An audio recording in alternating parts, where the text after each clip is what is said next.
না না, আমি যে আর সহ্য করতে পারছি না। পুত্র হারানোর শোক যে আমি আর সহ্য করতে পারছি না। আমার জলজ্যান্ত সুস্থ সবল ছেলেকে আমি এভাবে হারিয়ে ফেলতে পারি না। কি করে আমি আমার ছেলেকে ভুলে যাব? আর তাছাড়া আমি তো রানীর মুখের দিকে একটি বারের জন্য তাকাতেও পারছি না। রানী যত নিজেকে শক্ত করে বলুক না কেন যে আমাদের কুমার ফিরে আসবে, কিন্তু আমি তো জানি আমাদের কুমার ফিরে আসবে না। ওকে আমরা চিরকালের মতো হারিয়ে ফেলেছি।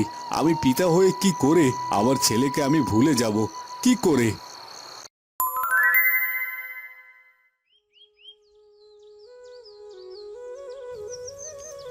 অভাগীর জ্ঞান ফিরে না আসাতে অভাগীর ভালো মা একজন কবিরাজকে ডেকে পাঠায় অভাগীকে সুস্থ করার জন্য।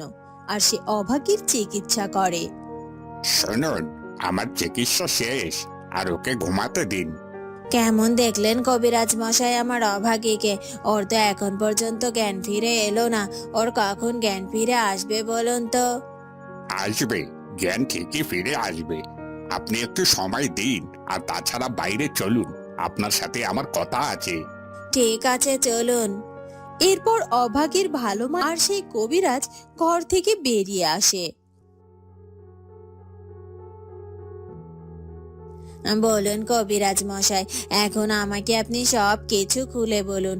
আমার অভাগীর জ্ঞান কেন এখনো ফিরে আসছে না? সেই কাল রাতে আমার অভাগী মায়ের মৃত্যুর খবর শুনে ওভাবে জ্ঞান হারিয়ে ফেলেছে, আর তারপর থেকে এখন পর্যন্ত আমার আমার অভাগীর জ্ঞান ফিরে এলো না। একটা মানুষ তো এতটা সময় ধরে অজ্ঞান হয়ে থাকতে পারে না।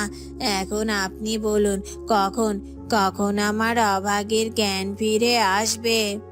আমি আপনার অভাগীর যতটুকু চিকিৎসা করে জানতে পেরেছি যে অভাগীর মনে অনেক বেশি আঘাত পেয়েছে। আসলে সে মায়ের মৃত্যুটা একেবারে মেনে নিতে পারেনি। তবে যাই হোক, চিন্তার কোনো কারণ নেই। অভাগী খুব তাড়াতাড়ি সুস্থ হয়ে যাবে। ওকে একটু একা থাকতে দিন। ঠিক আছে কবিরাজ মশাই, আপনি যা বলবেন সেটাই করব। আমি ওকে একা একাই থাকতে দিয়েছি। আর আপনি যেহেতু বলেছেন ভয়ের কোনো কারণ নেই, তাহলে আর আমি চিন্তা করছি না। হ্যাঁ হ্যাঁ, এখন আমি আসছি। যদি কোনো সমস্যা মনে করেন তাহলে আমাকে অবশ্যই জানাবেন। আমি ঠিক সময় মতো চলে আসবো। এরপর কবিরাজ মশাই সেখান থেকে চলে যায়।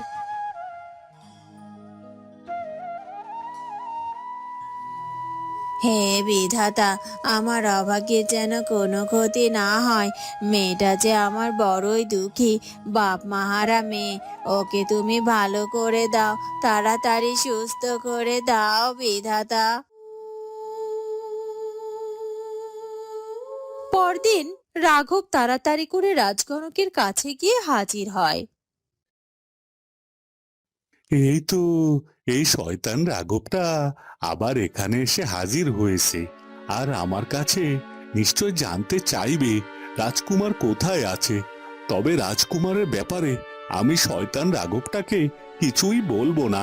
এতে যদি ও আমার উপর অত্যাচার করে তাও বলবো না, কারণ আমি রাজা এবং রাজকুমারের কোনো ক্ষতি করতে পারবো না। কি হলো কি রাজগণক? আমাকে দেখে কি ভাবতে শুরু করেছেন বলুন তো? ও, বুঝতে পেরেছি। আপনি নিশ্চয়ই ভাবছেন যে আজকেও আমাকে কিছু বলবেন না, কিন্তু আজ আপনাকে বলতেই হবে রাজকুমারের খবর। না হলে না হলে কি করবে তুমি রাঘব? আমার উপর অত্যাচার করবে? আমার উপর অত্যাচার করো আর যাই করো, আমি মরে গেলেও কিছুতেই মহারাজ এবং রাজকুমারের কোনো ক্ষতি করতে দেব না। সেটা আমি তো ভালো করেই বুঝতে পেরেছি যে আপনার উপর অত্যাচার করে কোনো লাভ নেই, কারণ আপনি তো ওই রাজা রাজকুমারের গোলাম। তবে আপনার মুখ থেকে সব সত্যি কথা বের করার হাতিয়ার আমি পেয়ে গিয়েছি, যে হাতিয়ারের ভয়ে আপনি গড় গড় করে আমাকে সব কথা বলে দিবেন। কি বলছো কি রাঘব? আমি তো কিছুই বুঝতে পারছি না। কি বলছি কি সেটা আপনি বুঝতে পারছেন না? আমি এক্ষুনি বুঝিয়ে দিচ্ছি। রাজগণক মশাই, আমি যতদূর জানি আপনার জীবনের থেকে আপনার স্ত্রী এবং সন্তানের জীবনের মূল্য আপনার কাছে অনেক বেশি। আর তাই তো আমি আপনার স্ত্রী এবং সন্তান দুজনকে ধরে এনে আমার বন্দিশালায় বন্দি করে রেখেছি। এখন আপনি যদি রাজকুমারের ব্যাপারে সবকিছু আমাকে খুলে বলেন তাহলে আমি আপনাদেরকে খুব তাড়াতাড়ি ছেড়ে দেব। আর যদি আপনি সেটা না বলেন, তাহলে আপনাকে নয়, আপনার স্ত্রী এবং সন্তানের উপর অত্যাচার করব। আর এত অত্যাচার করব যে ওরা বারবার মৃত্যু কামনা করবে। কি বলছো কি রাঘব? তুমি আমার স্ত্রী এবং সন্তানকে কেন তুলে নিয়ে এসেছো? ওদেরকে ছেড়ে দাও, ওদেরকে আঘাত করো না। ওদের কিছু হলে সেটা আমি সহ্য করতে পারবো না। ঠিক আছে, ওদেরকে কিছুই করব না। এখন আপনি ভালোই ভালোই বলে দিন রাজকুমার কোথায় আছে, কি অবস্থায় আছে, তাহলেই হবে। হ্যাঁ হ্যাঁ, বলবো, আমি সবই বলবো। আর রাজকুমার কোথায় আছে, কি অবস্থায় আছে, সব আমি তোমাকে বলে দিচ্ছি। তারপরও তুমি ওদের কোনো ক্ষতি করো না। এখন আমার স্বামী বাড়িতে নেই, কাজের জন্য বেরিয়ে গেল। আর তাছাড়া ওদিকে কানি বুড়িকে সবাই এটা জানিয়ে দিয়েছে যে রামুর বউ সাপের কামড়ে মারা গিয়েছে। আর তাই তো এখন আমার সুবিধাই হয়েছে। যাক, আমি বরং রামুর বউকে আরেকটু খোঁচা দিয়ে আসি, দেখি ওর মুখ থেকে ওই সাত করা মোহরের কথা বের করতে পারে কিনা। এ কথা বলে মোড়ল গিন্নি রামুর বউয়ের কাছে যায়।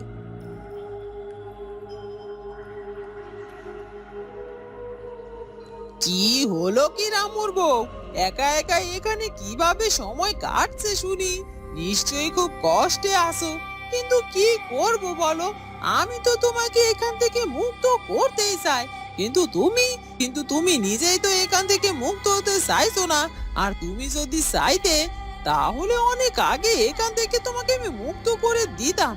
আমাকে তুমি সবকিছু খুলে বললেই আমি তোমাকে মুক্ত করে দেব। আর তাছাড়া রামুর বউ, তুমি কি চাও না মুক্ত হতে আর তোমার মেয়ের কাছে ফিরে যেতে? আমি জানি আমাকে এখান থেকে মুক্ত হতে গেলে আমাকে আমার মেয়ের কাছে ফিরে যেতে হলে ওই সাত ঘোড়া স্বর্ণমোহরের খোঁজ আপনাকে দিতে হবে।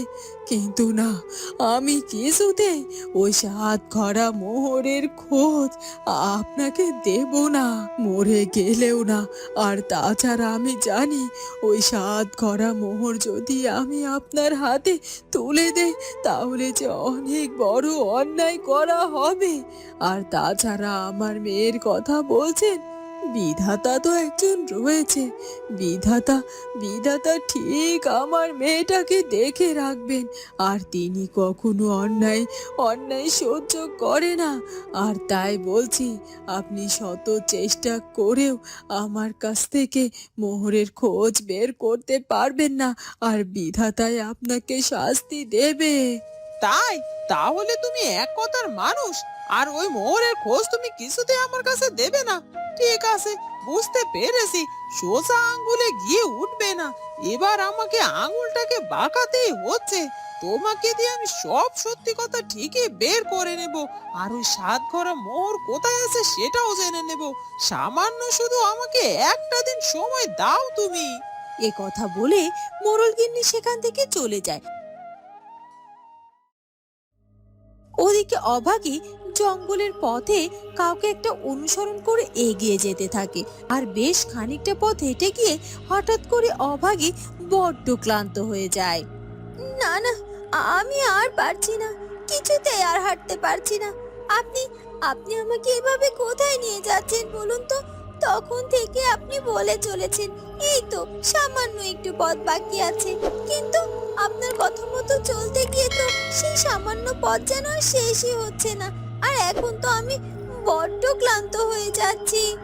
এই তো মা, আর সামান্য একটু পথ, আর খুব বেশি সময় লাগবে না। আয় আয় মা, আমার সাথে আয় বলছি। আমি জানি মা, তোর খুব কষ্ট হচ্ছে, কিন্তু তোর যে ওখানে পৌঁছাতেই হবে, একটু কষ্ট করতেই হবে। ঠিক আছে, আমি কিন্তু আর সামান্য পথে যাব। এর থেকে বেশি পথ কিন্তু আমি আর এগোতে পারবো না বলে দিলাম। এই পথ চলতে চলতে আমার পা দুখানাও একেবারে ব্যথা হয়ে গিয়েছে। যাই হোক, কি আর করার, আপনি যখন বলছেন তখন চলুন, আমি যাচ্ছি। এই কথা বলে অভাগী আবারও চলতে থাকে।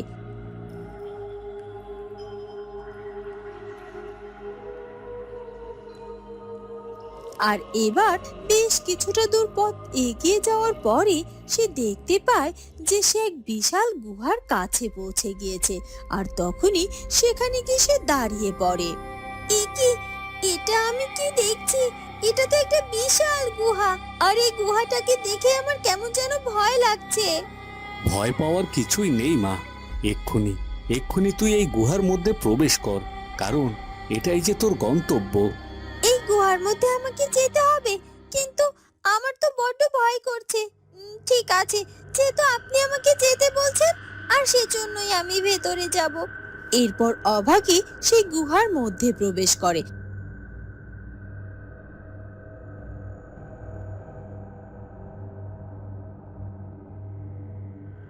আর সেখানে গিয়ে দেখতে পায় চারিদিকে একেবারেই অন্ধকার। এ কি? এই গুহা এরকম অন্ধকার কেন? দেখেই তো কেমন গা ছমছম করছে, ভয়ে গায়ের লোম শিহরে উঠছে। আরে এই অন্ধকার গুহার মধ্যে আমি আবার কোনো বিপদে পড়ে যাব না তো? আমি আছি তো মা তোর সাথে। চল মা চল, একটু ভেতরে এগিয়ে যা। এরপর অভাগী আরো একটু এগিয়ে যেতে থাকে। আর হঠাৎ করে সে গুহার মধ্যে একটি আলোকিত জায়গা দেখতে পায়। আর সেখানে সে দেখতে পায় যে থরে থরে 7টি ঘোড়া সাজিয়ে রাখা হয়েছে। আর সেই ঘোড়া থেকে কেমন যেন একটা আলোক রশ্মি বেরোচ্ছে। আর সেখানে একটি সাপ সেই 7টি কলসকে পাহারা দিচ্ছে। ও মা গো, এখানে তো দেখছি সাপ। আর তাছাড়া ওই কলস থেকে এভাবে আলোক রশ্মি বের হচ্ছে কেন? না না না, কিছুই তো বুঝতে পারছি না। এখন তো মনে হচ্ছে আমার এখানে আসাটা মোটেই ঠিক হয়নি। আর তাছাড়া আপনি কোথায়? আর তখন থেকে আপনি আমাকে এখানে নিয়ে আসলেন, কিন্তু একটিবারের জন্য আমার সাথে দেখা করলেন না, শুধু কথাই বলে গেলেন। দেখা দিন আপনি। তখনই রামু অভাগীর সামনে দৃশ্যমান হয়। কে আপনি? আপনাকে তো আমি চিনলাম না। এর আগে তো মনে হয় কখনো আপনাকে দেখিনি। আর আপনি আমাকে এখানে কেন নিয়ে এসেছেন? আর এই 7টি কলস, এর মধ্যে কি আছে? আর এই কলসগুলো থেকে এভাবে আলোর শিখা বেরোচ্ছে কেন? আর তাছাড়া এইসব দেখে মনে হচ্ছে এই সাপটি হয়তো বা যখন তখন আমাকে তাড়া করে দেবে। তখন কি হবে বলুন তো? তুই আমাকে চিনতে পারছিস না? আমি তোর বাবা। আর আমি তোকে এখানে নিয়ে এসেছি কারণ এগুলো যে তোর সম্পদ মা। এগুলোর মালিক তুই। আর আমি জানি মা, তোর মা তোর কাছে নেই দেখে তোর মনে অনেক কষ্ট জমে আছে। কিন্তু মা, আমি তোর বাবা হয়ে তোকে বলছি, তুই তোর মায়ের জন্য কষ্ট পাস না। তুই নিজেকে শক্ত কর মা, শক্ত কর। দেখবি তুই একদিন সব কিছু ফিরে পাবি, আর তোর কোনো কষ্ট থাকবে না। আর তুই তোর এই নিজের সম্পদ বুঝে নে। এই কথা বলে রামু অদৃশ্য হয়ে যায়। ওদিকে অভাগীর জ্ঞান ফিরে আসে। কি বাবা, তুমি কোথায় চলে গেলে? যেও না বাবা, যেও না। তুমি আমার জন্মের আগে আমাকে ছেড়ে চলে গেলে, আর এখন যেহেতু একবার দেখা দিয়েছো, তাহলে এভাবে আমাকে ছেড়ে আর যেও না বাবা, যেও না বাবা। তখনই অভাগী তার চোখ খুলে তাকিয়ে দেখে তার আশেপাশে কেউ নেই, এমনকি তার বাবাও তার পাশে নেই। আর সে কোনো গুহার মধ্যে নয়, সে তার বিছানায় শুয়ে আছে। কি? আমি তো আমার কক্ষে শুয়ে আছি। তার মানে এতক্ষণ আমি যেটা দেখছিলাম সেটা পরিপূর্ণ স্বপ্ন ছিল? কিন্তু এটা কি করে হতে পারে? আমার মনে হচ্ছিল যে স্বপ্নটা পরিপূর্ণভাবে বাস্তব। তাহলে কি স্বপ্নের সাথে বাস্তবে সত্যি কোনো মিল আছে? কিছুই তো বুঝতে পারছি না। আর তাছাড়া আমি তো স্বপ্নে আমার বাবাকে দেখতে পেলাম। তাহলে কি উনি সত্যিই আমার বাবা ছিলেন? আমি এক কাজ করি, আমার স্বপ্নে আমি ঠিক যে পথে গিয়েছিলাম ঠিক সেই পথ ধরে আমি আবার যাব এবং দেখব যে আসলে ওখানে কোনো গুহা আছে কিনা, আর সেই গুহার মধ্যে ওই 7টি কলস আছে কিনা। আর যদি একবার আমি ওই গুহায় প্রবেশ করতে পারি, তাহলে হয়তো বা আমি আমার বাবারও দেখা পাবো। আর তাছাড়া বাবা তো এটাও বললো একদিন সবকিছু ঠিক হয়ে যাবে, আমার সব কষ্ট দূর হয়ে যাবে, আমি সবকিছু ফিরে পাবো। তাহলে আমি বাবার কথাই মানবো, আর মায়ের জন্য কষ্ট পাবো না। আর আমাকে এক্ষুনি ওই গুহার সন্ধানে বেরিয়ে পড়তে হবে। এ কথা বলে অভাগী তাড়াতাড়ি করে উঠে ঘর থেকে বেরিয়ে যেতে থাকে। ওদিকে সেই সাধু সারাক্ষণ শুধু পাখি রূপী রাজকুমারকে কিভাবে মানুষের রূপে ফিরিয়ে আনবে সেই চেষ্টা করতে থাকে আর খুঁজতে থাকে যে কোথাও কোনো অষ্টাদশী নিষ্পাপ কন্যাকে সে খুঁজে পায় কিনা, কিন্তু তার চেষ্টা বিফলে যায় না।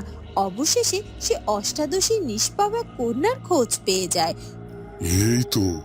এই তো আমি পেয়ে গেছি, আমি খোঁজ পেয়ে গেছি, আমি নিষ্পাপ অষ্টাদশী নারীর খোঁজ পেয়ে গেছি। এবার আমি রাজকুমারকে তার আসল রূপে ফিরিয়ে দিতে পারবো। খুব বেশি দিন ওকে আর এভাবে পাখি রূপে থাকতে হবে না। আমি এবার আমার পাপের প্রায়শ্চিত্ত করতে পারবো। আর আমি বিনা কারণে নির্দোষ রাজকুমারকে অভিশাপ দিয়ে তাকে কষ্ট দিয়েছি। আর এই পাপ যে আমাকে মুছে ফেলতেই হবে। আর এর জন্য ওকে যে করেই হোক মনুষ্য রূপ ফিরিয়ে দিতে হবে। তবে তার আগে আমাকে সেই অষ্টাদশী নারীর সাথে দেখা করতে হবে। কিন্তু আমি তো চাইলেই ওই অষ্টাদশী নারীর বাড়িতে গিয়েও ওর সাথে দেখা করতে পারবো না। ওকে নিজের ইচ্ছায় পায়ে হেঁটে আমার কাছে আসতে হবে। কিন্তু ও কেনই বা আমার কাছে আসবে? না, আমাকে অন্য কিছু একটা ভাবতে হবে, যেন ওই অষ্টাদশী নারী নিজে থেকেই আমার কাছে আসে। আর বিধাতা চাইলে সব কিছু সম্ভব। হে বিধাতা, ওই অষ্টাদশী নারী কে সেটা আমি বুঝে গেছি, কিন্তু তুমি দয়া করে ওকে আমার কাছে নিয়ে আসার ব্যবস্থা করো। তো বন্ধুরা, কি হতে চলেছে এরপর সেটা জানবো আমরা ঝিয়ের মেয়ের ভাগ্য গল্পের পরবর্তী পর্বে। আর আমাদের আজকের ভিডিওটি ভালো লাগলে অবশ্যই আমাদের চ্যানেলটিকে সাবস্ক্রাইব করে দিও। দেখা হবে নতুন পর্ব নিয়ে। সে পর্যন্ত ভালো থেকো। ধন্যবাদ।